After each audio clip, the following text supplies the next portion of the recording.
is Juan Luna? Juan Luna, 1857-1899, was a renowned Filipino painter, patriot, and national hero whose artworks, especially Spilerium 1984, symbolized the struggle of Filipinos during the Spanish colonial period and brought international recognition to Philippines art. Juan Luna was a Filipino painter, patriot, and national hero born in 1857. He became famous during the Spanish colonial period for his large dramatic paintings that showed the struggles, suffering, and dignity of the Filipino people. Especially his masterpiece, Spoiler Room, Purpose of Juan Luna paintings. The purpose of Juan Luna paintings was to express nationalism and awake Filipino pride through his artworks. He revealed the cruelty of colonial rules and used art as a voice to inspire freedom, unity, and social change among Filipinos. Famous work: Room 1884. This peak defeated Roman gladiators symbolizes Filipino suffering under Spanish rule. Room 1884. Room is Juan Luna, most famous painting and symbols of Filipino suffering. Under Spanish rule, it shows dead and wounded gladiators being dragged after the brutal fight. The artworks represent oppressions, injustice, and the pain experienced by colonized Filipino. The Blood Compact, 1886, shows the historic friendship between Dato Sikatuna and Miguel Lopez de Legazpi. The Blood Compact, 1886, the Blood Compact dispute the historic agreement between Dato Sikatuna and Spanish explorer Miguel Lopez de Legazpi.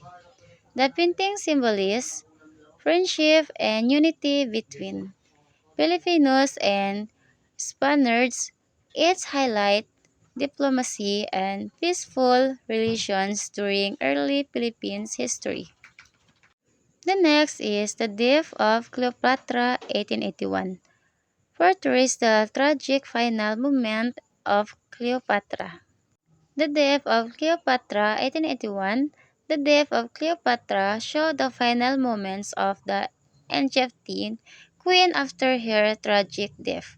The painting focused on lost power and the consequence of political defeat. Juan Luna used dramatic lighting to express deep emotion and tension.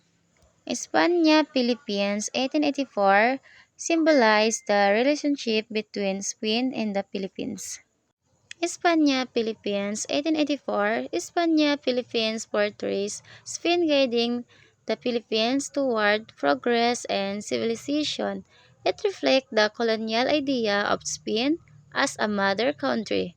The painting shows Luna's early view on reform rather than independence.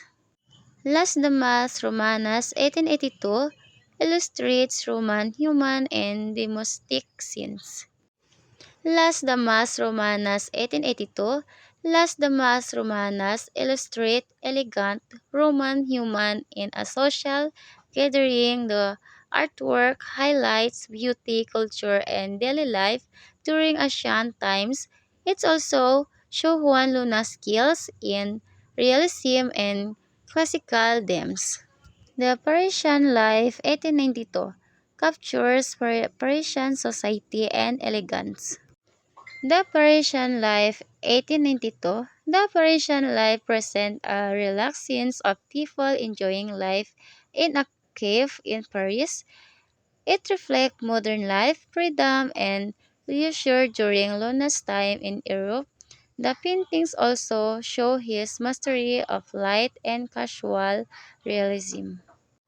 Room 1884, it shows the suffering of defeated gladiators, symbolizing the pain and oppressions experienced by Filipinos under Spanish rule. The Blood Compact, 1886, is depicts a historic pact of friendship between Filipinos and Spaniards, presenting peace and unity.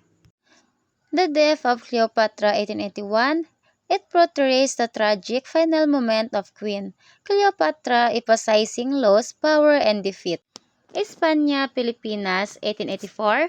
It shows Spain guiding the Philippines reflecting colonial influence and the idea of reform. Las Damas Romanas 1882 is present Roman human in a refined social scenes highlighting classical beauty and culture. The Parisian Life 1892 is illustrate modern life and leisure in Paris showing freedom and elegance. Thank you. I am Elizabeth L. Cupa, BSA 2A.